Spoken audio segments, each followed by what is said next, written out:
the first thing I'm gonna hit right here is my engine block. All right. So this rectangle thing right here with these bolts and stuff in it, with the air intake, this is your engine block. All right. It carry fluid, so it has oil. It's not cracked, bent, broken. Proper attached to the vehicle, not missing in the hardware. All right. And I see no leaks from my engine block. Okay. Now, next thing I'm gonna go to is my oil dipstick, which is right here, and my oil fill tube. The oil dipstick is how you check the oil, and your oil fill tube is what you pour the oil in to fill it up, okay? All right, so I got my oil fill tube and my oil dipstick, both not cracked, bent, broken, proper attached to the vehicle, not missing the hardware. All right, now I'm gonna talk about the dipstick. I'm gonna show the examiner how I would check my dipstick. So I'll pull my dipstick out, wipe it off, reinsert it, pull it back out to get its proper read. All right, that's how you check your oil. You wipe it off first when you first put it out, put it back in, bring it back out to get the proper level of it. All right. All right. Now, the oil fill tube. If I need to add, I would fill through the oil fill tube. All right. And both, I see no leaks because it carry fluid. Now, next thing I'm gonna go to is my air compressor. So this hose right here runs to your air compressor. All right. That's your air compressor. All right, so it's not cracked, bent, broken, proper attached to the vehicle, not missing the hardware. The hoses, I see no abrasion, bulges, or cuts. All right, and since it's air, I hear no leaks from the hose or the air compressor itself. All right, this air compressor gonna be gear driven. All right. Okay. So where the hose stops, that's where That's the where air the air compressor is. This little square thing right here. Okay. All right, next thing we got is our vehicle frame. All right. The vehicle frame is not cracked, bent, broken, proper attached to the vehicle, not missing any hardware. Also, I don't detect or I don't see any aftermarket holes or wells, all right, other than the manufacturer, all right. So can't nobody make no marks or anything on your frame unless it comes from the manufacturer. That's all it's saying, all right. The frame also runs the entire length of my vehicle. Y'all got me? Yes. Now, next thing we're gonna go to is the power steering reservoir. All right, you got your power steering reservoir cap, and hoses. All not cracked, bent, broken, proper attached to the vehicle, not missing the hardware. All right. Now, it don't have a sight glass, so we ain't gonna say what. That is filled. All right, so you ain't gotta say it's filled to the proper level because it don't have a sight glass on it. All right, so we'll say it's not cracked, bent, broken, proper attached to the vehicle, not missing the hardware. If I need to fill, I fill through the cap. My cap is tightly secured, and my hoses, I see no abrasion, bulges, or cuts. And since it's fluid, I see no leaks from the hose or the reservoir itself. All right, y'all got me? Yes. Now, next thing we're gonna go to is the power steering pump. So the best way to find the power steering pump is this hose that runs from the reservoir. It runs right underneath through the frame and right by the air compressor. All right, so all you gotta do is follow this hose right here from the power steering reservoir. It leads up to the power steering pump. So all you gotta do is just point behind the frame. Okay. All right, the power steering pump not cracked, bent, broken, proper attached to the vehicle, not missing the hardware. All right, that power steering pump is gonna be gear driven. The hoses to the power steering pump, I see no abrasion, bulges, or cuts, and I see no leaks from the hose or the power steering pump itself. All right. Now, next thing we're gonna go to is the steering system. First thing we got is our steering rod, our U-joints, front and rear. All right. Our steering gearbox hoses. All right.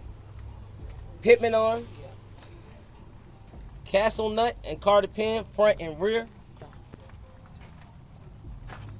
Drag link. All right, this bottom right here is your drag link.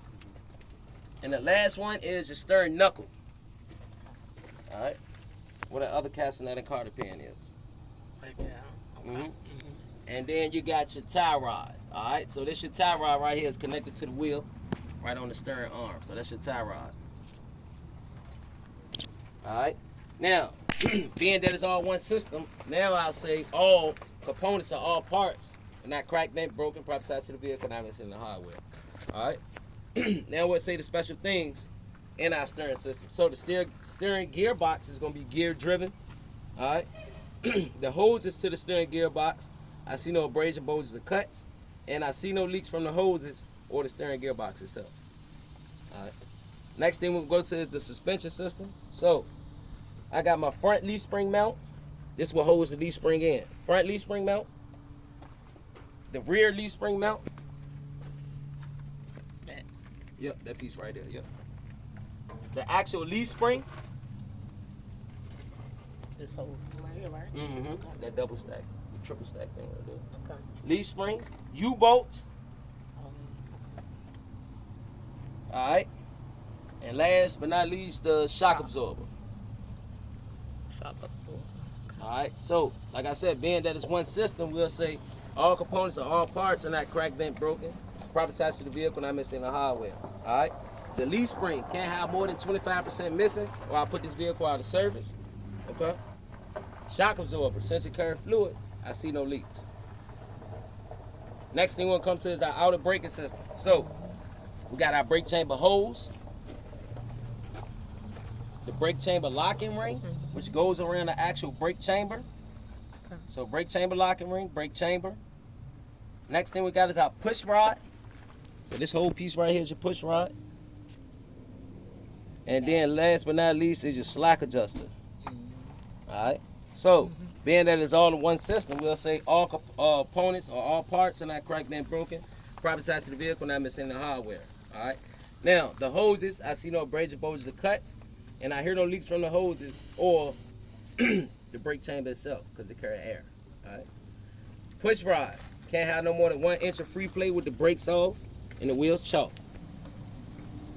All right. Slack adjuster sits at a 90-degree angle. Now, what is that? I Right thought here. that was this little thing. That's not what that This whole piece, The this whole whole piece. piece right here is just slack adjusted. It should sit at a 90-degree angle. All right. You see how it's like it's on a slant like that? I guess. Like, look, so you see how Oh, this I see bar- where it could be further Yeah. in here. Mhm. So that means it's 90 degrees. Okay. Yeah. I got it. That's I got exactly it. what it is. Okay, I got it. So, like I said, with this push rod, you can't have no more than 1 inch of free play. Meaning, if I push those valves in and I go pull this, it shouldn't go no more than 1 inch. All right. So that's what that means. Okay. Y'all good? All right. Next thing I got is my inner braking system. All right. It's gonna consist of my brake drum, my brake shoes, and my brake lining. All not cracked, bent, broken, proper size of the vehicle, not missing the hardware. All right. Then I say the special things about it. I see no excessive wear, and I also, you gotta break it up. And I also see no oil or grease. Okay. All right. You can't see it all in one. You gotta break it up. That's how you get the points. Now, next thing I'm gonna go to is this steer tire. All right. So the first thing I'm gonna talk about is the inner and outer walls of these steer tires, which I see no abrasion, bulges, or cuts. All right. Then I'm gonna come to the top of the tire and I'm gonna talk about the tread depth. So the tread depth for these steer tires, anybody know? 432. All right, shouldn't be no less than 430 seconds of tread depth. I check that with a tire tread depth gauge. Okay. Now these steer tires can't be mismatched, retreaded, or recapped. All right. Now, next thing I'm gonna talk about is the air pressure in these tires. It should be between 100 to 110 psi, and I'll check that with a tire pressure gauge through my valve stem. Now I'm gonna talk about the valve stem, which is not cracked, bent, broken. Proper size of the vehicle, not missing the hardware. All right, I hear no leaks from the valve stem or the tire itself, because remember I said abrasion, bulges, and cuts. Okay. Now, next thing I'm gonna throw together is my steer tire rim, my lug nuts, and my hub oil seal. All right. Now, all not cracked, bent, broken. Proper size of the vehicle, not missing the hardware. All right. The rim, just like the frame, I see no aftermarket holes or welds. All right. Next thing I'm gonna talk about is the lug nuts. I see no signs of running rust, which would indicate a loose lug nut. And a hub oil seal. It's filled to its proper level. Do got a sight glass, just a little dusty. All right. And if I need to fill, I'll fill through the cap. And I see no leaks. Y'all got me? Mm-hmm. All right.